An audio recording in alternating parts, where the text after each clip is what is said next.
cr101radio.com, podcasts, and more.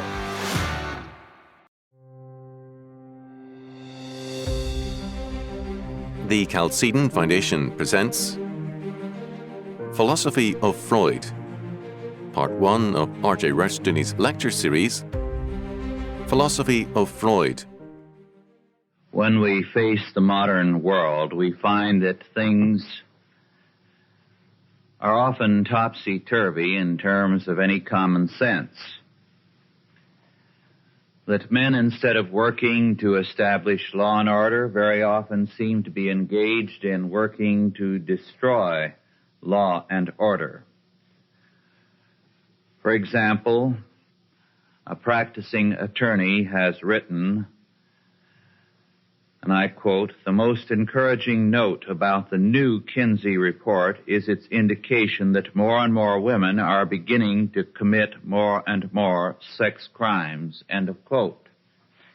It is ironic that a lawyer should applaud criminality instead of prosecuting criminals. What has happened to the modern world?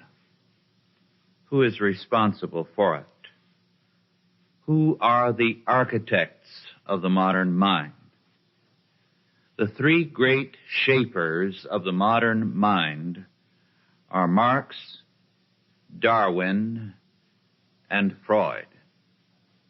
These three men have molded and shaped our world today, bringing the Enlightenment to its logical culmination. The Enlightenment supplanted faith in God and His infallible Word with faith in man and nature. Now, paradoxically, the Enlightenment has turned upon its own production and has attacked man. Freud saw himself as the destroyer of man. And he said he was one of the three great enemies and destroyers of man, Copernicus being the first, Darwin the second, and himself the third. The Enlightenment began with hopes of creating a brave new world, a paradise on earth. It culminated in Freud's perspective with no hope for man. Because Freud saw no hope for mankind, the only thing man could hope to do is to understand his predicament. Before we analyze Freud's answer, let us stop briefly to take a look at the man. Freud was a man who had very limited contact with people. He grew up in a well-to-do Jewish family in Austria, was extensively protected from the world as a child and as a young man, was kept free from any hardships or undue contacts with the harsh realities of this world. As a scientist and a professor, he rarely ever lectured, so that apart from his brief lectures in America, he rarely faced an audience. As a practicing psychiatrist, he had a very limited number of patients. He was not interested in having patients in order to make money, but he took a limited number for purely clinical purposes, for purposes of study. Thus, his outlook on the world was very limited. His contact with men, very small. And he made no bones about it that his main source for his theories was himself, that his work was extensively autobiographical. But was Freud so strange a monster within that he gave forth such theories? Freud himself began as a romantic and idealistic young man. In fact, if anything, we would have to say he was then and during most of his life, if not all of his life, very definitely on the prudish side. He did not want, for example, his bride-to-be, Martha Bernays, to read Don Quixote. He felt that this was very poor reading for a girl, and there were some passages there that might be lurid for her. And although he loved opera deeply, he had to warn his bride-to-be before she went to see Carmen. And he wrote, and I quote, "The mob gives vent to its appetites. And we deprive ourselves. We deprive ourselves in order to maintain our integrity. We economize in our health, our capacity for enjoyment, our emotions. We save ourselves not knowing what. And this habit of constant suppression of natural instincts gives us the quality of refinement." End of quote. Freud made it clear that he did not feel he was bound by sexual laws. Some of his biographers claim that there was no woman in his life apart from his wife. Freud himself specifically denied this. But on the whole, he was, although by his own statement not a moral man, a very prudish one, who avoided sex as much as possible, didn't like to discuss it, although he wrote about it, and in the family circle was exceedingly proper. On one occasion, his son Martin said that when there was a family discussion about cattle during a vacation when the children had seen some livestock, it became apparent that the children did not know where babies came from. And Freud was a little upset, and he said, "You must be told these things." But his son said that he told them nothing whatever, then or later. He fought shy of anything that had involved him speaking about the subject. Freud's prudery was fantastic at points, and to him, instead of being congenial to the modern free and easy ways of so many followers of Freud, the nude female was, he felt, a shocking and traumatic sight for any man to see. And he was very, very hostile to the kind of license that passed under his name. Freud, then, was not like many of the figures of the last century, Sir Richard Francis Burton, Havelock Ellis, Lewis Henry Morgan, Mantegazza, and many others, whose interest was primarily sexual, who were trying to break down sexual standards and laws, and who were pioneers and crusaders for sexual license. This was not the purpose of Freud's work. Freud's basic interest was not in sex. On the whole, he was unhappy that he was compelled to deal with it at such great length because he remained to the end a rather prudish figure. The basic thrust of Freud's work was against religion. Freud hated religion with a passion, and for him this meant essentially biblical religion.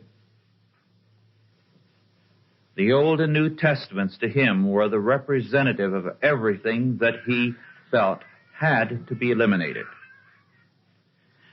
Now, Freud felt it was futile to try to dispose of religion, as many scientists were doing, by trying to prove there was no God.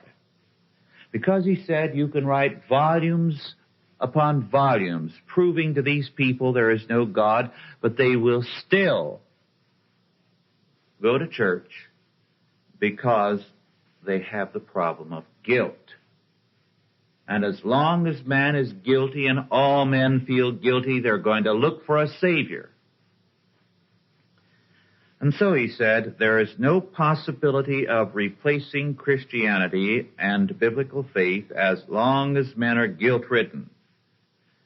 They will then inevitably seek salvation and a Savior. And so Freud's purpose was this: disassociate guilt from sin and make guilt a problem of science rather than religion, and you will destroy religion. Teach people that guilt has its offspring in certain anthropological roots and is therefore a problem of science, not a problem for religion. And then religion will disappear. As a result, Freud went to anthropology. And in anthropology, the man he found congenial to his purpose was William Robertson Smith, whose great work was The Religion of the Semites. And this is a very significant book, because William Robertson Smith is the decisive influence, on the one hand, on Sigmund Freud, and on the other, on all religious modernism. There is scarcely a seminary in the United States, not more than 3 or 4, whose faculty is not influenced by Smith. And the reason why today, according to Maurer of the University of Illinois, Freud is better accepted in the churches of America than by any other segment in the world population is due to this fact. The churches are under the influence of William Robertson Smith, and they find Freud's thinking so congenial to them. Now, Smith's thesis and Freud's is that of the primal horde. Mankind having evolved, somewhere in the stages of evolution, men ran in a pack, in a primal horde. And this primal horde was ruled by a brute figure, the father. And this father would, if any of the sons threatened him, drive them off or kill them, and he would keep all the women folk, his wives, sisters, daughters, for himself. Then somewhere along the line, the sons got together and they killed the father and ate him, and they took over possession of the mothers and sisters. And Freud says the basic religious motives and rituals come from this primal horde. The Eucharist, or communion, goes back to the eating of the father, and so on. But for Freud, the 3 basic instincts of mankind are, first, incest, out of which you get the Oedipus complex and other things, the desire to possess the mother and the sisters. Second, parricide, the religious hatred of the father and the desire to kill him. And third, cannibalism, the eating of the father. These, for Freud, are the 3 basic instincts of man: incest, parricide, cannibalism. But when they committed these things, they felt guilty. So that man has these 3 basic instincts, but he is inherited from primitive men 3 basic desires not to do these things. So that millions of years of both instinct and counter-instinct are in man.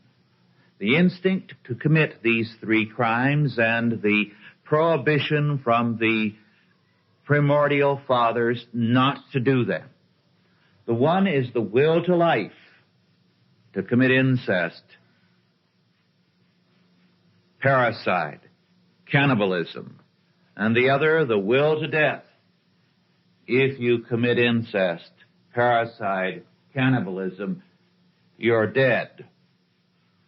So that man is torn by these 2 counter instincts. Thus, for Freud, the answer could not be, as it was for the Marquis de Sade and many others, well, let us commit incest, parricide, and cannibalism to our heart's content and be free. Freud says no. Man now has guilt as an instinct. He feels guilty about these things because even though he won't admit it to himself, he wants to do these three things, and he feels guilty because he wants to. So he's torn by the will to live and the will to death. And so he has an inner law in him, as well as an inner instinct to commit these crimes. And the inner law is an inexorable force of prohibition. Now, he says, if primitive man was so thoroughly bound by these instincts and counter-instincts, how can modern man hope to free himself from it? Therefore, Freud says, cure is impossible. Perhaps in thousands upon thousands of years, we can gradually outgrow this will to death and these counter-instincts, but for the time being, it's futile. All we can hope to do is to understand that we feel guilty, but that all of this is a part of our primitive background. And understanding we can accept ourselves for what we are. Now, many Freudian revisionists have criticized Freud's 6 fundamental concepts with regard to this primal horde theory. They've criticized the primal horde myth. They've criticized the doctrine of phylogenetic memories. They've criticized the concept of biologically innate infantile sexual phases, the Oedipus complex, the primordial language of archaic symbols, and the racial unconscious. I deal with these criticisms in my paperback on Freud. And they are on solid ground, of course, at every point in their criticism. But all of them, whether they criticize Freud on every point or not, are Freudians in this respect, that all modern psychology and psychiatry operates on the Freudian premise of making guilt a matter of science rather than religion, and thereby abolishing religion. This is the purpose, the function of the mental health program.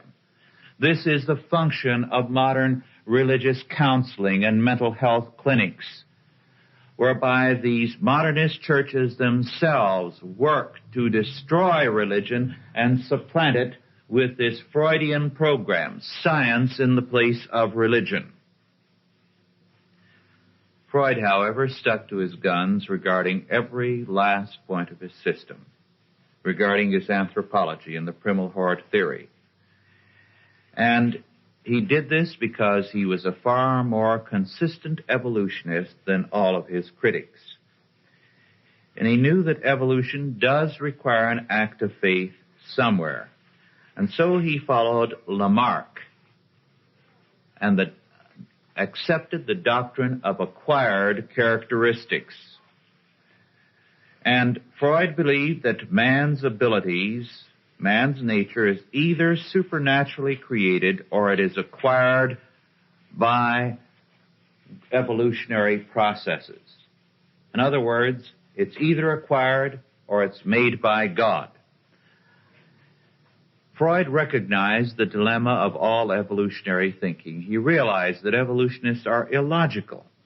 If they say, well, we don't believe in acquired characteristics, then everything had to evolve out of a primeval atom which had in it all the potentialities of the universe, in which case you were saying it was the same as God, which was nonsense. So, he said, the only way you can make evolution workable is to affirm acquired characteristics, which of course is unprovable. And so he stuck to Lamarck and he said, and I quote, "If nothing is acquired, nothing can be inherited." There was this rigorous honesty about Freud. He knew that Lamarckianism was unprovable. But he had to believe either in God or Lamarck, and he chose Lamarck and Lamarckian evolution. Now, let's turn to Freud's analysis of the mind or nature of man. Freud coined three terms, the id, the ego, and the superego.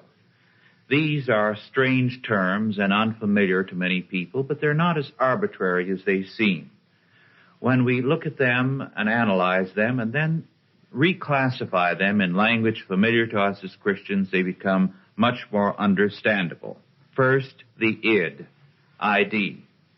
It is the oldest aspect of man's personality, according to Freud, and it contains everything that is inherited and fixed, present at birth, instinctual, is beyond logic and beyond the law of contradiction, has no knowledge of good and evil. It has only one desire to find self-fulfillment.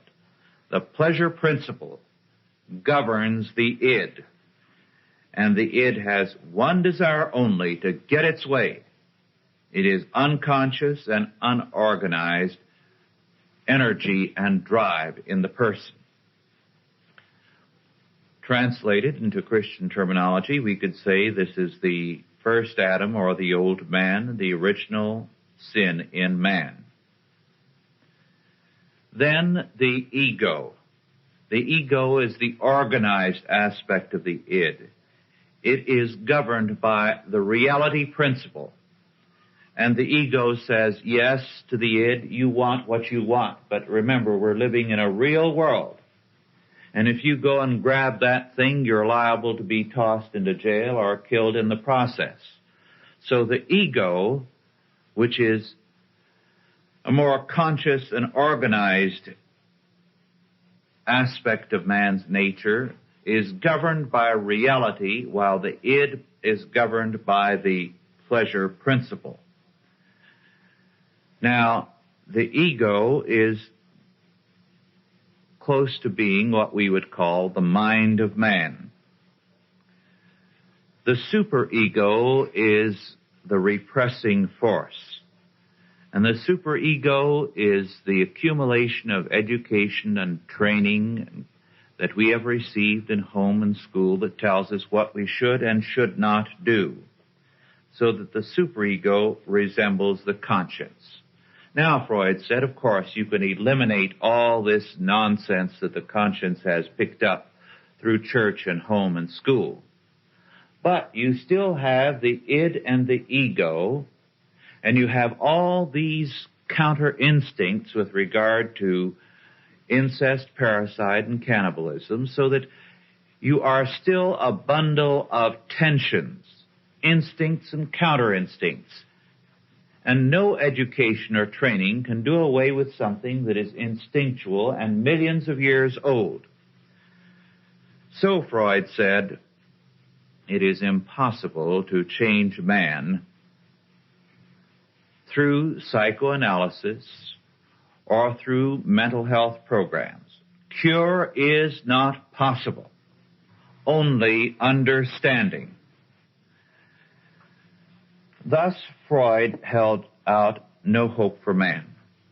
Now, Freud did want to offer hope. Freud was a man who was powerfully influenced by Kabbalistic and Talmudic traditions, which held to a belief in salvation by sin, that freedom came through breaking the law. Moreover, Freud felt very often that he should be a hero in some such movement of this sort. He hated Moses with a passion because Moses for him represented the law. And he wrote his book, Moses and Monotheism, in which he tried to say, Moses was not a real Hebrew, I am. Moses was really an Egyptian who was masquerading as a Hebrew. In other words, he wanted to drive him out of any connection with Judaism and himself. At other times, Freud identified himself with Hannibal as a Canaanite who was affirming the old Canaanite fertility cult and Baal worship as against Moses. And when he went to Rome, he used to visit Michelangelo's Moses over and over again with a kind of horror. And As he stood before the statue of Moses, he admitted it seemed to him as Moses lifted up the tables of the law to dash them in wrath against the stones because of the wickedness of the people, as though Moses were going to throw them at him. He felt a personal enmity with Moses. He wanted to destroy the law and to be the new lawgiver, freeing man from God. And he believed, of course, that since there is no validity to the Bible, there is no law, hence there is no sin and no crime. But in spite of all this, Freud felt it is inescapable. Man is caught up in this instinct and counterinstincts, this feeling of guilt, because he wants to commit these crimes of incest, parricide, and cannibalism, and the millions of years of impulse against the commission governs him.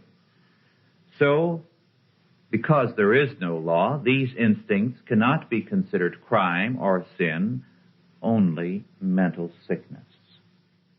And this is the essence of mental sickness. Mental sickness is simply this hangover from the primal horde of instinct and counter-instinct. And therefore, it is important for us to understand ourselves through psychoanalysis, through mental health programs, and realize there is no crime. This is just a primitive urge in me and a primitive counter-instinct, and that's the reason I feel that way, so I need not take my guilt feelings seriously. Hence the slogan of the mental health movement, mental health is no disgrace. It might happen to anyone. There is no crime, there is no sin, there is only guilt. And the answer to guilt is to deal with it through science.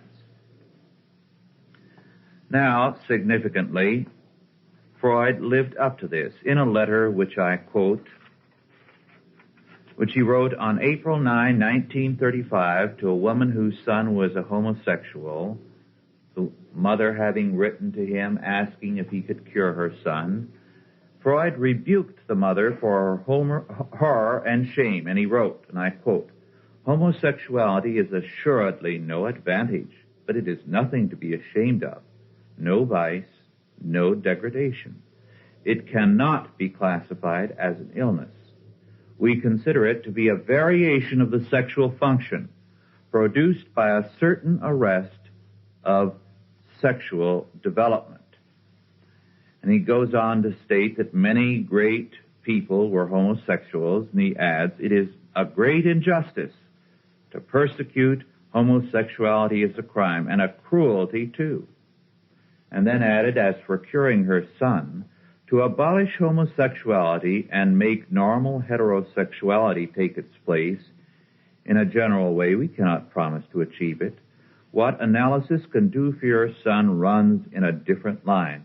If he is unhappy, neurotic, torn by conflicts, inhibited in his social life, analysis may bring him harmony, peace of mind, full efficiency, whether he remains homosexual or gets changed." Now, that is the essence of the mental health program. Not to cure you of homosexuality or anything else, but to get you to accept yourself for what you are and not to feel guilty. It is inevitable, therefore, that the churches, having adopted the mental health program, should take the next step and adopt the new morality. Having taught the homosexual that he is to accept himself, they now teach us that we must accept him. There is no crime, no sin, only mental sickness. And it is mental sickness for the homosexual to condemn himself and to feel guilty, and it is mental sickness on your part to condemn him. Now, Freud recognized that his teachings had an element of danger. Because if you teach people that there is no crime and no sin, only guilt, people might feel, well, if there is no crime, because there is no law, then I can do as I please. And so he wrote that when the masses understand this and have no fear of God, they, and I am quoting, will certainly kill without hesitation. And so follows the necessity for either the most rigorous suppression of these dangerous masses and the most careful exclusion of all opportunities for mental awakening, or a fundamental revision of the relation between culture and religion. End of quote. In other words, there are two things you could do. You can say, we, the elite, believe in nothing. We know there is no crime because there is no law, but we won't let the masses know about it, and thereby keep them firmly governed through religion. Or else, he said, it is now inescapable that they're going to find out. What I'm teaching is going to filter down to these people. Therefore, we have to create an order in which a scientific elite can recondition man and prepare him to accept the leadership of the scientific elite. And so the need is for a totalitarian world state to ensure growth without anarchy. The enlightened scientists, he said, can be trusted. Now, he granted that he didn't have much hope. That ultimately the death instinct, the will to death, seems to be actually stronger than the pleasure principle. So that he recognized that a world state governed by a scientist could be a very ugly business, and probably would be. But since it was the one slim hope man had, it was the thing that should be done. Thus Freud presented a grim prospect for the future, a world state governed by the scientific elite, experimenting with man and controlling him totally, and yet probably being demonic in their control, governed by a will to death, a destructive urge, so that mankind would go down in blood. It is important to note this aspect of total control. Any time you allow science to predominate in your thinking, you have totalitarianism. Why? Because what is the essence of science but experimentation? And when you have an experiment, it is necessary to have total control of all factors, or you don't have an experiment, do you? Now, if you're going to have a social experiment, if society is going to be your experiment, total control is absolutely necessary. You have to control man from cradle to grave, and you have to control every condition of man's life, or you do not have a valid experiment. Hence, scientific socialism is the most total kind of socialism imaginable. And scientific planning is totalitarian planning to the nth degree, to a degree unimagined by any dictator of the past. Thus, when Freud reduced man to biology and found no way of transcending biology, he left man trapped in total frustration, only able to understand his predicament and grin and bear it, and put up with a scientific dictatorship, knowing that there was very little possibility, virtually none, that it would do him good. This, the great faith of the Enlightenment, ends up in a faith in total darkness and total pessimism. A few years ago, a French cartoonist, Marcel Vertes, had a cartoon in which a group of people are discussing psychoanalysis.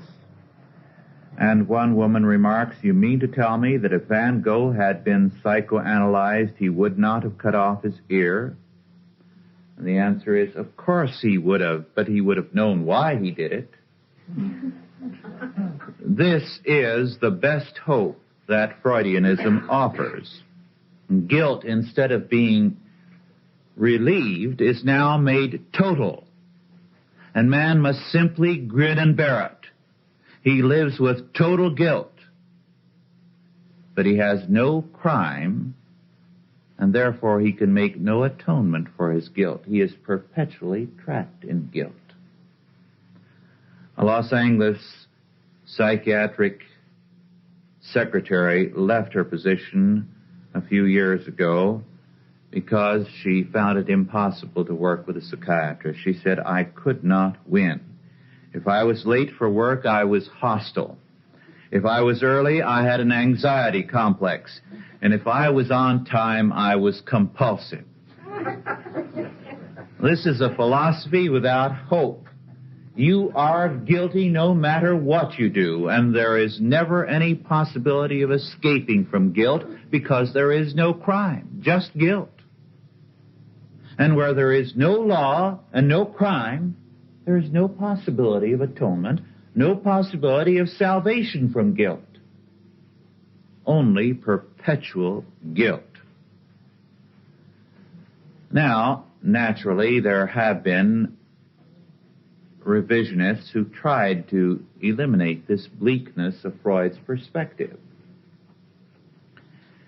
And all modern psychologists and psychiatrists are Freudian in that they make guilt a scientific matter than religious. But in all other things, they're trying to depart from Freud in that they want an answer, they want a cure. For one major school, the answer has been, the cure-all has been love. Love people enough and you will assuage the feeling of guilt. Give them enough love, overwhelm them with love, and no matter what they do, they will not feel guilty. They will feel accepted. And this feeling of acceptance will make up for their sense of guilt. So, no matter what they do, no matter what crime they commit, no matter how lawless they are, the answer is love. Not to eliminate the crime, but to eliminate the sense of guilt, which is the objective. On the other hand, increasingly the attempt is to bypass the whole mind of man and to attempt to solve the matter by chemical or electrical answers. 3 years ago, Life magazine had 2 articles which summarized the chemical and electrical answers. The whole purpose of these wonder drugs, so-called, in the field of psychiatry is precisely to bypass the problem of guilt. What do they do?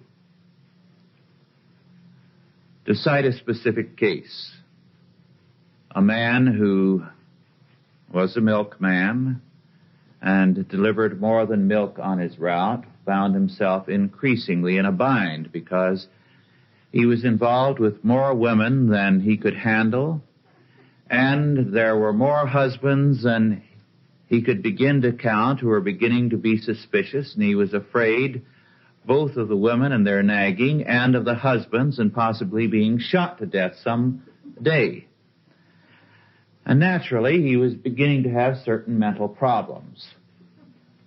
And he was beginning to break down under them. So he was what psychiatrists classified as mentally sick. He had to be hospitalized for a while. Now, the answer that they gave was tranquilizers. But the effect of tranquilizers is this. What they do through chemistry is to eliminate certain reactions in a person's system, so that both feelings of depression and exhilaration, the high and the low registers on your emotional scale, are eliminated. Then he was able to function. But, like so many sinners, he wanted to have his cake and to eat it too. He didn't want to escape from his sin. He wanted to have his sin without any of the consequences. And he couldn't go on sinning while he had these tranquilizers. And so he quit taking them. It was much more to his taste to be guilty, even though it meant all these problems, than to be free of the problem. And so he continued mentally sick, unable to sleep at nights, tormenting his wife with his hallucinations and the like. Chemistry was no answer because he wanted no answer, and this is usually the case. In this instance, I met the wife a little later, and I asked her how things were going, and I said, and she said, "Oh, wonderful." And I said, "Oh, is Jack better? Is he taking his pills?" And she said, "Oh, no, he's still the same. But I'm taking the pills, and he rants and raves, and I don't feel a thing."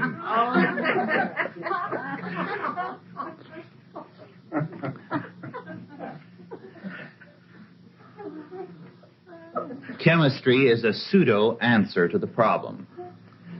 And the biggest problem is that the people for whom these things are prescribed generally prefer their sickness to a cure, or want a cure only up to a point and no further.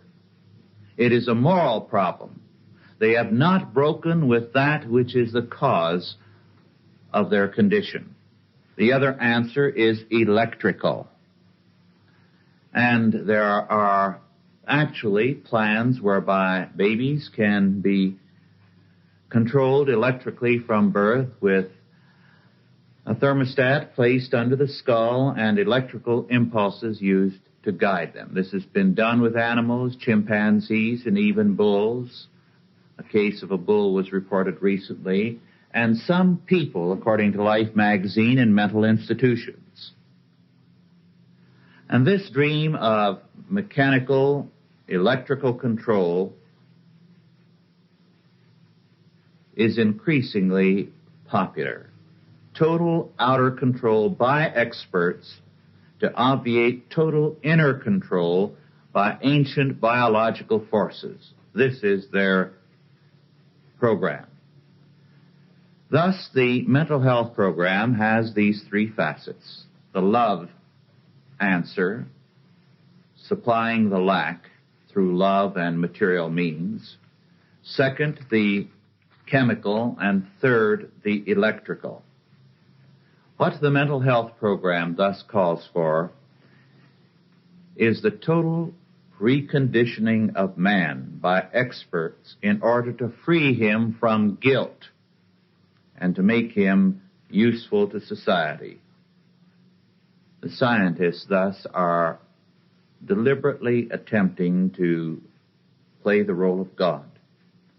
There is actually for them no other answer logically. Having assumed Freud's premise that guilt is a scientific rather than a religious problem, and having accepted the evolutionary premises, they inevitably must play God. And we have just seen the beginning of their attempts to play God. In the next 5 to 10 years, we will see it reach staggering dimensions as they attempt total control over the mind, the body, the chemistry of man, as they are now planning to remake man even as an embryo and dream insane dreams concerning the potentialities of their control. They are, of course, doomed to failure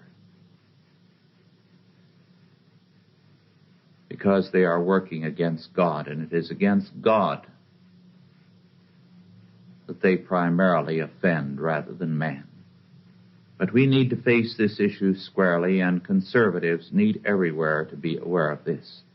Either God will be God for us, or men will play God over us. There is no escaping these alternatives. If we will not have God to be our God, It is inescapable that men will assume the role of God in our lives. And so our choice is, who will be God over us?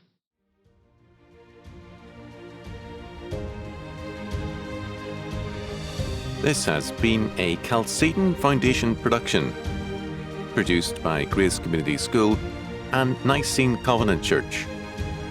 If you enjoyed this lecture, be sure to visit chalcedon.edu for more lectures and series by R.J. Rushdoony and the Chalcedon Foundation.